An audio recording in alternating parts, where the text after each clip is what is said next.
So now we're going to be looking at the military reforms of Alexander the Great, what he improved upon that Philip had, which is going to be really interesting actually. I want to know what Alexander specifically changed, to make his army, even more effective.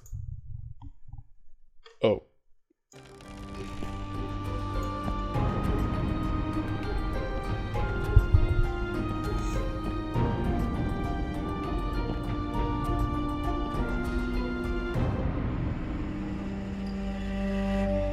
It is 336 BC, and Philip II of Macedon is dead.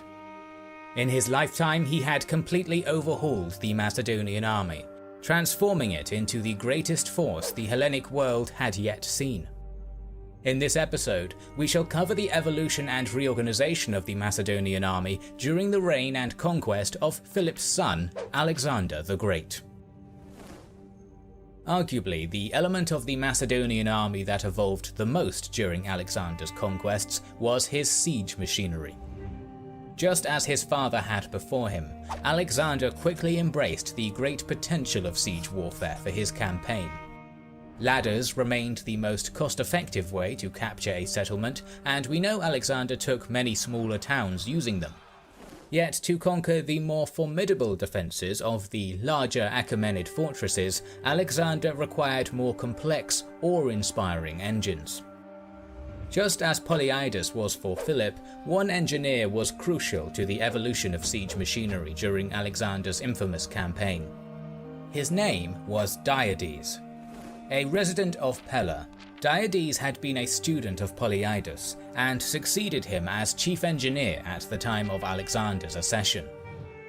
Diades would create several new siege engines during Alexander's reign. Arguably one of the greatest was the Troponon, the borer. Designed to ram down a settlement's walls, simple borers had been in existence before Diades. Yet it was he who radically improved its design. Like the ram, Diades' borer consisted of a wooden beam with a metal head. It would be attached with ropes that were connected to pulleys and winches, so when the mechanics pulled the ropes, it would exert a powerful force on the ram and cause a large breach in the wall. Diades not only increased the borer's power, but also its protection. The beam was placed inside a mobile wooden shield called a chelone or tortoise. Alongside the borer, Diades invented many other formidable siege engines. that is just so cool. Like, these engineering, siege warfare is something we haven't really looked too deep into this series, but this is probably the first time, this series, this channel in general, we've never really covered anything specifically. We've seen sieges, but never into the specifics of what instruments are used to, successfully capture a town or settlement. And seeing this is just so interesting to me. These engineering geniuses and accomplishments are kind of astounding. This is just cool, man. Diades and his mentor, just awesome. And it's cool that Alexander and Philip both saw the greatness of siege warfare, Like I said, these are just really cool things, and I just love how, this protective shield on wheels, I don't know, I just think it's really cool. This included a grappling machine designed for pulling down defences and a much improved drawbridge called an epibathra. This drawbridge acted as a gangway, which soldiers could use to cross over from either a siege tower or ship. Although the drawbridge had been in use before Alexander's time, it was Diades who dramatically increased its effectiveness. Diades would also make modifications to many existing siege engines, such as the ram, protected with a tortoise, and the siege tower, increased mobility and better drawbridge. Many of these engines would be used during... That's just cool. I heard about the siege of Tyre and just the insanity of that. We'll be covering that when we actually start the Conquest series, but yeah, like the grappling hook is cool. I didn't even know that existed, but like a hook that just slowly tears down walls is kind of cool. And what else? Wait. Yeah, obviously the siege tower with the bridge. Obviously, like he says, all these stuff exists, but they're just making improvements. And yeah, just again, engineering genius, you know? During Alexander's successful siege of Tyre, arguably Alexander's greatest military feat. Consequently, Diades became known as the man who took Tyre. There were other engineers that accompanied Alexander. The talented engineer Carius was essential in the creation of various siege machines designed to counter specific defences. At Halicarnassus, for example, we hear the Macedonians employed ditch-filling tortoises to aid an assault on the city. Another prominent engineer, Poseidonius, would design a modified siege tower for Alexander. Its wheels were mounted on a sturdy timber chassis, which provided a strong base for the tower. Inside the chassis, 150 men would man the contraption that would push the engine's wheels towards the enemy wall.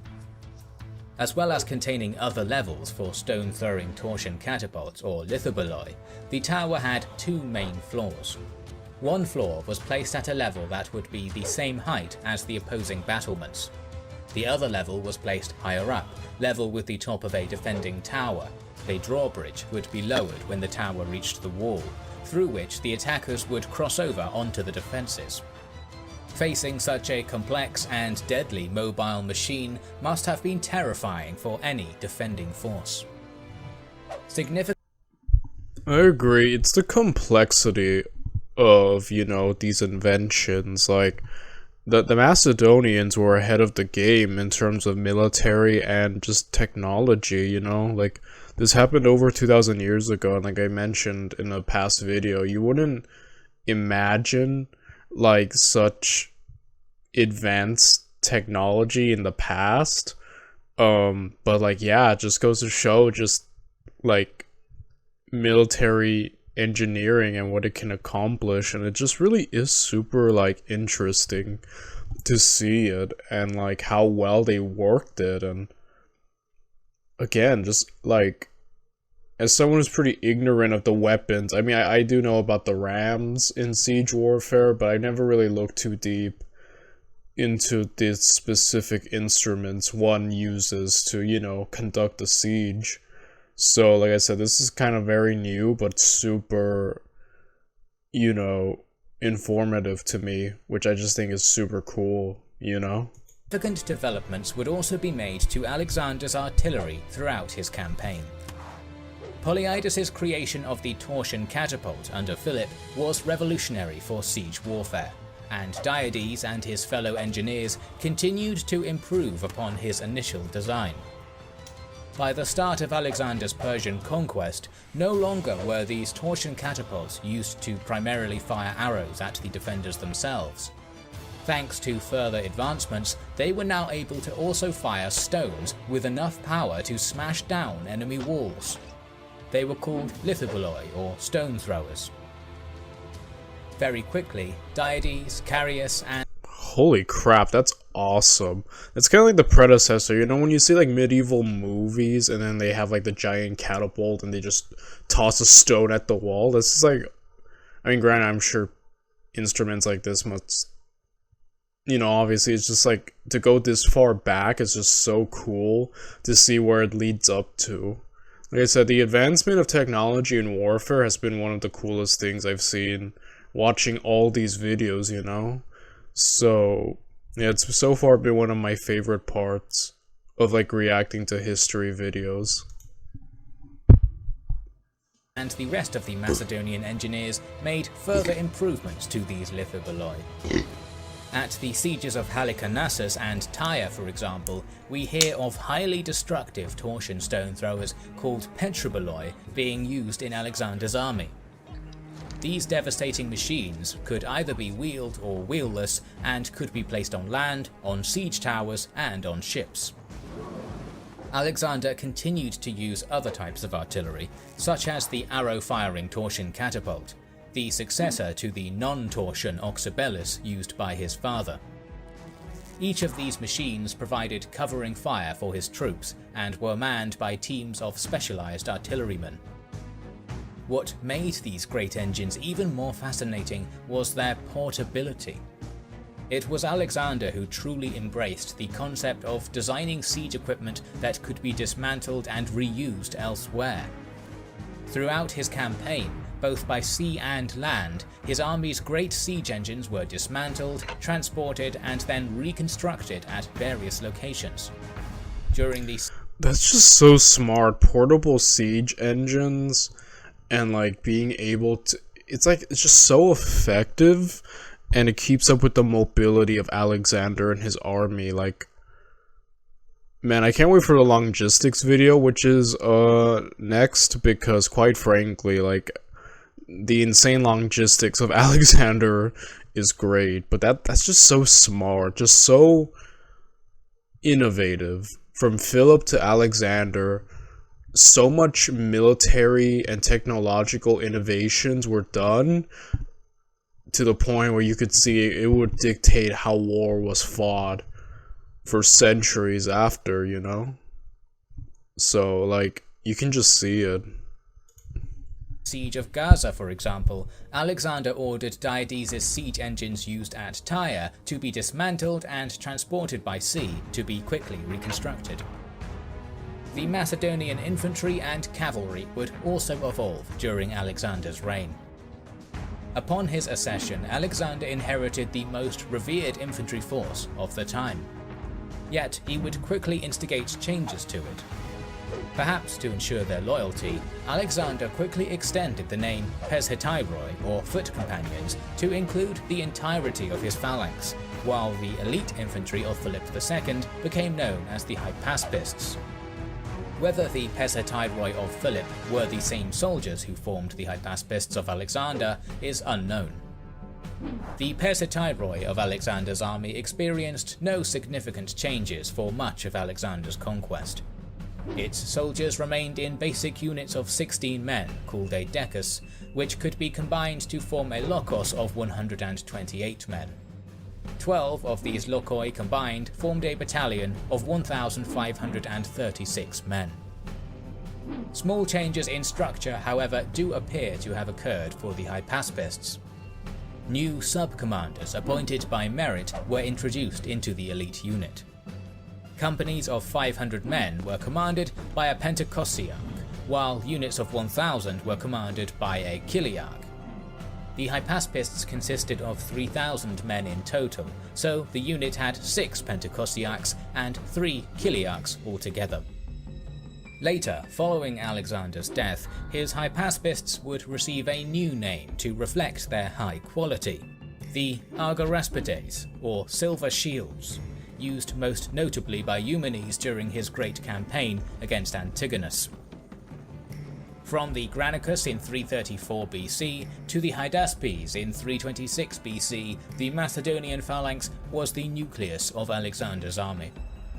Yet, as Alexander's campaign went on, reinforcements from Macedon ended, and the number of his foot companions slowly dwindled.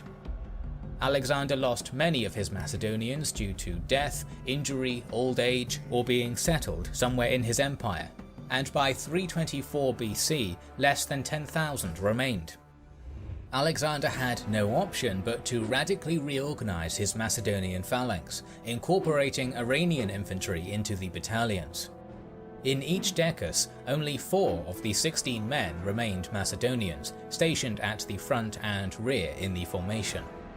The rest were Persian levies, not trained with the sarissa and instead using their native armaments, the bow and javelins.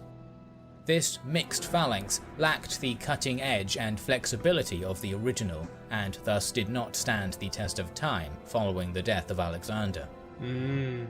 Alexander had seen this. Yeah, I've heard that, like, the way that the... Wait. Yeah, that the way the Diadochi used the phalanx differed from Alexander and Philip, and that, there are explanations as to why later phalanxes were seemingly very ineffective, so it's interesting he said that, like, the OG phalanx kind of dwindled out, fizzled out, as Alexander had to make do with new recruits and allowing in different types of, fighting. So this mixed phalanx of Alexander obviously was the one probably everyone took afterwards, so you could kind of see some things, right? Some of the changes. So that's an interesting explanation there. This as a temporary measure. Yet he still needed to bridge the divide between the conquered and the conquerors in his army if he were to be a legitimate king of Asia. One way he realized he could do this was by removing his reliance on his Macedonian infantry and improving the quality of his Asian footmen. In 327 BC, Alexander ordered 30,000 Asians to be recruited and trained in the Macedonian manner. Trained by I'm pretty sure that was a big deal with the Macedonians, that it caused a mutiny or allowed them to not like some of the things Alexander was doing. Obviously, Alexander was playing the empire game and wanted to implement the conquered into his system and mix cultures. But obviously they were upset because, oh, you're allowing random foreigners to fight and be taught our ways, and the Greeks were xenophobic, so I believe that actually was a big point of tension between Alexander and, his fellow Greeks. By Macedonian veterans, these Oriental youths would undergo constant practice in the use of Macedonian arms and discipline for the next 2 years, separate from their Macedonian counterparts. At the beginning of 324 BC, they were presented to Alexander at Susa, dressed in Macedonian attire, well trained in the Sarissa phalanx, and a rival to the Macedonians themselves. So much so that Alexander labelled them as his epigoni, or successors. By the end of 324 BC, Alexander's powerful Macedonian Sarissa phalanx was no longer the undisputed key infantry force in his army. Now there was a rival, equally prestigious formation in Alexander's force. The Macedonian cavalry too evolved during Alexander's reign, most notably with the companions. Philip had arranged his companions into Elei squadrons based on the regions where they owned their land. Each squadron, 200 men strong, was commanded by a squadron leader called an Iliarch, who wielded great power in the field. Alexander altered this. In 331 BC, perhaps to curb each squadron commander's power, Alexander began to reform the command structure. He divided each Elei into 2 smaller units called Lokoi. In charge of each of these, he appointed new sub-commanders called Lokogoi. These appointments were based on merit and not the region associated with each squadron. These Lokogoi owed their newfound power to Alexander, and their loyalty became... That's just great. I love it when people get elected based on merit and not any other reason, like nepotism. Because it's true, people should be elevated by merit, not because of where they're from or just what family. Merit trumps all. It creates great competition, and you're always bound to get the best of the best through merit. So, again, that's just smart there. I always agree with that. I like it when Napoleon did that, but I also hate it when he committed nepotism, so, it's a thing. But that's just smart Alexander, unquestionable. The power of the original Iliarch was curbed significantly, as was the regional affiliation of each of the squadrons. In 330 BC, Alexander made a crucial decision that would forever change the organization of his companions. Philotas, the son of Alexander's second-in-command, Parmenion, and the overall commander of the entire companion cavalry body, was accused of being involved in a conspiracy against the king and duly executed along with his father. Alexander then divided the command over his companions between two of his closest friends, Cleitus the Black and Hephaestion. Never again would he allow one man total control of his elite cavalry unit. Furthermore, Alexander changed the name for the basic unit of the cavalry. From 330 BC onwards, he no longer labelled his companion regiments as Elae squadrons, but hipparchies. The term Elae continued to be used as a subdivision of each hipparchy, with two Elae squadrons together forming one hipparchy. As for the Royal Squadron, or Basilike Elae, this too appears to have had its name changed at this time to the Agema. Consequently, Cleitus and Hephaestion also received a new title and were called hipparchs. By 327 BC, Alexander increased the number of hipparchs commanding the companions to 8, including men such as Perdiccas and Craterus, who would later become the Diadochi. Alexander would also introduce Oriental horsemen into his companion cavalry. By 324 BC, 4 hipparchies of the companions consisted solely of picked Iranian cavalrymen, and a 5th contained a mixture of Oriental and Macedonian horsemen. We also know that certain Asian nobles were incorporated into the royal Agema. Yeah, this is interesting. You're seeing Alexander wanted to kind of unify his empire. He never got the full chance to, but he seemed to be making moves of implementing people, teaching them the Macedonian failings, obviously. They're not just a conquered people. He's trying to put them into, he's trying to mix the cultures as one. And how successful, I know the Greeks were upset at him for this, and how successful he would have been had he lived, I don't know, but it's interesting to see that step of that mixture of Hellenization, you know, with the rest of the world, and what he's trying to do. He's trying to be all-inclusive, and kind of creating a very diverse army. You know, Alexander's creating a very diverse force, and, you know, implementing different groups of people, different ways of fighting, all in. I believe he even wanted to use war elephants at one point. Before he died, he kind of wanted to try the war elephant out. So, like, obviously Alexander's just evolving the military with what he's picking up from fighting everyone else. So, I think it's just creating a very versatile, mixed group, you know, which could have been one of the most interesting armies had he lived longer and kept implementing new things, you know? Like, what would have his army looked like if Alexander lived to be, like, older, like 60 or something? You know, what would the army look like then? Like, I don't know, it's questions like that make me kind of wish, I kind of wish he'd been around a lot bit longer, you know? I would have liked to see what he would have done, but yeah, he very is versatile and adaptive in his own way, I think, Alexander. Consequently, the companions were no longer a select Macedonian unit from the region's nobility. With the creation of the foreign hipparchies of the companions and the epigoni, certain Oriental units had become just as prestigious as his Macedonians by the end of Alexander's reign. It was not just the companions that Alexander greatly reorganized, however. Great change also appears probable to the Macedonian light cavalry, the prodromoi.